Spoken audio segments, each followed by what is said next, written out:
Gloin had much to tell of events in the northern regions of Wilderland. Frodo learned that Grimbeorn the Old, son of Beorn, was now the lord of many sturdy men, and to their land between the mountains and Mirkwood neither orc nor wolf dared to go. "Indeed," said Gloin. "If it were not for the Beornings, the passage from Dale to Rivendell would long ago have become impossible. They are valiant men and keep open the high pass and the ford of Carrock. But their tolls are high," he added with a shake of his head. "And like Beorn of old, they are not over fond of dwarves. Still, they are trusty, and that is much in these days." That's all we really know about the folk of Bjorn, a ragtag assemblage of men, not elves or dwarves, keeping the way through the Vales of the Great River safe for decent folk. Under their protection, the free peoples are able to travel as they will, so long as they can afford the tolls. We also know that at some point these Beornings will face a great battle with the enemy during the War of the Ring. And yet, the Lord of the Rings Online has made them a significant faction, as both keepers of the Anduin Vales and as player characters. How can so much be done with so little? What do we really know about them? And what does it all have to do with the mountains? I'm here in the Beorning-lands to find out, and you are listening to Beneath Your Feet.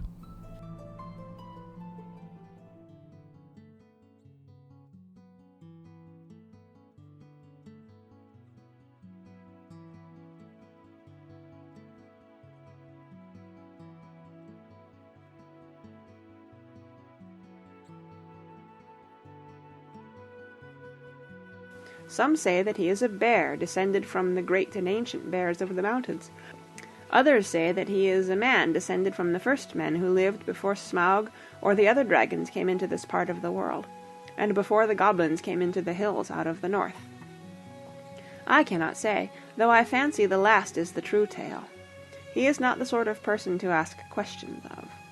At any rate, he is under no enchantment but his own. The mystery of the Beornings begins with its namesake. Bjorn the Skin Changer plays an important role in Bilbo's original tale. He offers Thorin and company shelter and supplies, and he almost single-handedly turns the tide of the Battle of Five Armies. But as often happens with Tolkien's work, we are left with more questions than answers. The only answers we get come from quotes such as the one you have just heard, and even that is only a guess from Gandalf. In the episode concerning Tam Mirdain, we briefly discussed the importance of mystery in Middle-earth. As frustrating as the lack of hard proof can be for us modern readers, the inherent lack of certainty and subsequent speculation both weaves the enchantment of these stories and allows for the fun of interpretation. It is in this space of frustration and delight that we find Bjorn and his progeny. Was he a bear or a man? Gandalf says he is under no enchantment but his own, but how did he discover such an enchantment? Valar and Maiar seem to be able to change forms, such as Sauron the Wolf from the tale of Beren and Luthien. Could he be such a spirit? Likely not, if Gandalf knows nothing of him. So is he then related to the Eagles, or other such spiritual forces? Or, as Gandalf's use of the word enchantment suggests, is he more a sorcerer, with a primitive or tangential connection to the spiritual? The only thing we can say for certain is that he came from the Misty Mountains. In that case, is there some relation to the giants of that place? Unlike the Eagles or the Ents or even Sauron, we truly have nothing to go on in terms of Bjorn's history inside the Legendarium. If we look outside, however, we get a bit more.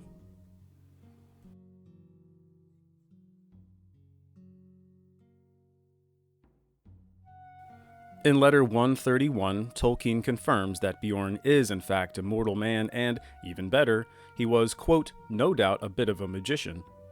So if our definition of canon is broad enough to incorporate things the author said off script, then magic becomes a real possibility.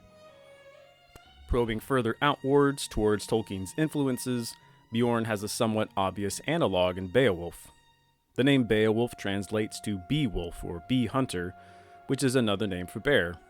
He's also an important feral warrior, if his story does not easily align with Bjorn's. The name Bjorn can mean warrior or simply bear in Old Norse, and the Skin Changer certainly brings with him some of the pastoral imagery of Middle-aged Northern Europe. In one of his excellent essays, Tolkien scholar Michael Martinez compares the Beornings to ancient Mercians. If the Bardings and the Rohirrim bear more of a resemblance to Viking Anglo-Saxons, then perhaps Beornings were more analogous to the Mercians.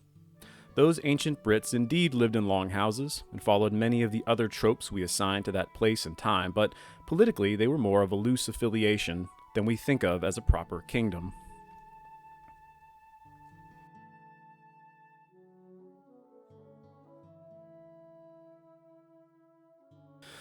This makes sense. For climbing down the long slopes of the Misty Mountains to the Beorning outpost of Vegbar, it is clear that these folk owe allegiance to Grim Bjorn, but have no trouble settling things on their own. Captain Scala needs no help handling goblin incursions.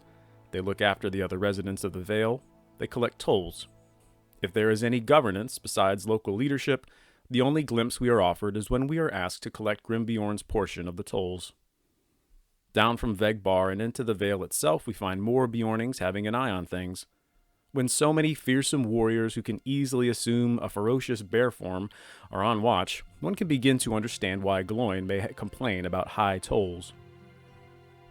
Once over the ford, we are at a crossroads. Turning to the right leads us deeper into the eaves of Mirkwood and Woodman territory. The way to the left is the realm of Grimbjorn and his father before him. There simply must be a connection between the Woodmen of the valley and the Beornings, and not just that of a protection arrangement.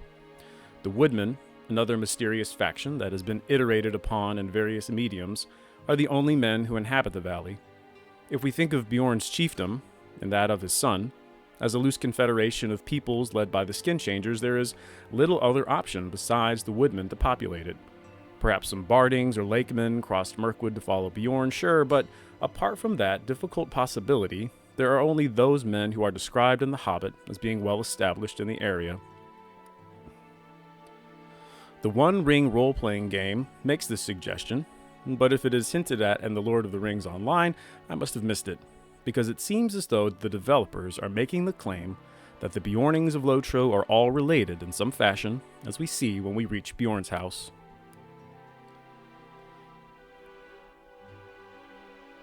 Soon, the fringes of Mirkwood part, and the valley opens up in earnest. Amid fields of wildflowers and tall, swaying grass is a mess of hedge and tree.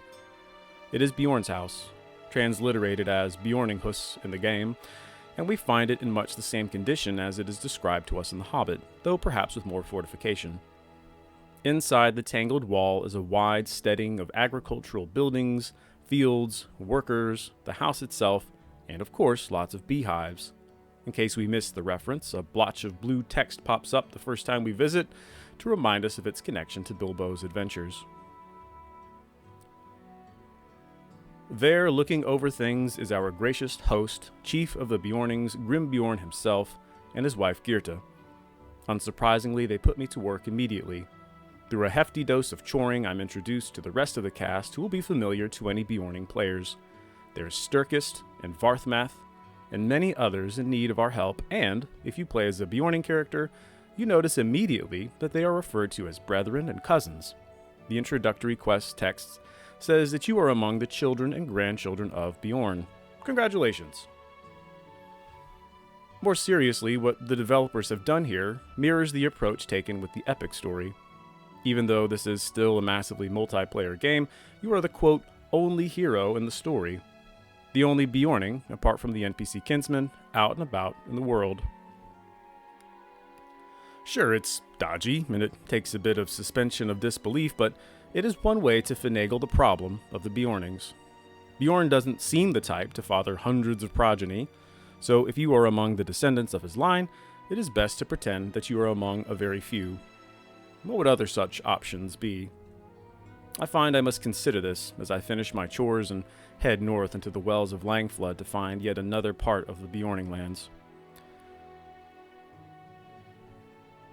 For as the smooth valley of the Beornings gives way to the rocky outcroppings of the wells of Langflood, there are many, many skin changers around here, and it begins to appear even more dubious that they are all of the line of Bjorn. Our options are limited. Adaptations such as the aforementioned One Ring role-playing game suggest that Bjorn taught his people to manifest a sort of spirit bear form in their sleep. Only actual progeny of the skin changer can, well, change their skin, and that progeny seems restricted to Grimbeorn only. This is acceptable, as there is some ample evidence that Bjorn's enchantment is somehow magical and, therefore, teachable. It may only be my headcanon, but that's the only way I can make sense of all these bears mucking about in Limlock. Perhaps others keep their own explanations, and maybe there is some quest text I missed somewhere, but it seems, improbable at best, that they are all blood relations to the man himself.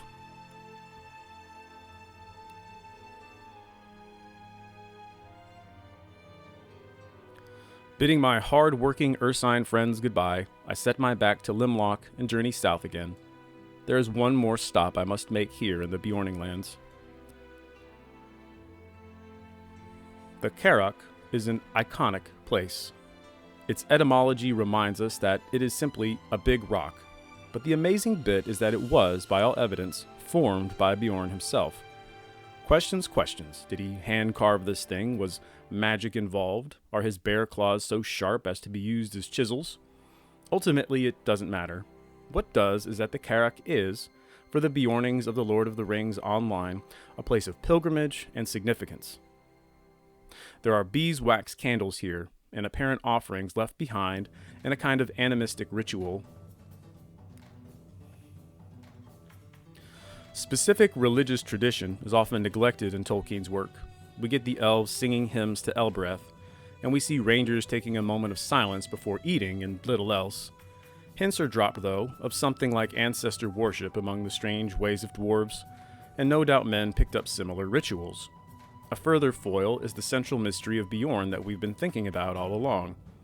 If he is a magician, and magic often has some spiritual implications in Middle-earth, then such ritual would not have been out of place. The view from high atop this rock has set me at ease, however. It's best not to pry too deeply if we need not. From this height, the quiet, ubiquitous presence of the misty mountains presses in. This is where Bjorn came from, the cradle of all his people. The valley below is wide and lush, a literal greener pasture for the skin changer who, for mysterious reasons, fled his mountainous abode. Middle-earth is a place riddled with mysteries, from Bombadil to elf magic. And though one may while away an afternoon dwelling on such mysteries, they remain a fixture of the world, a presence, a wrinkle, a thread in the tapestry, whether we understand it or not.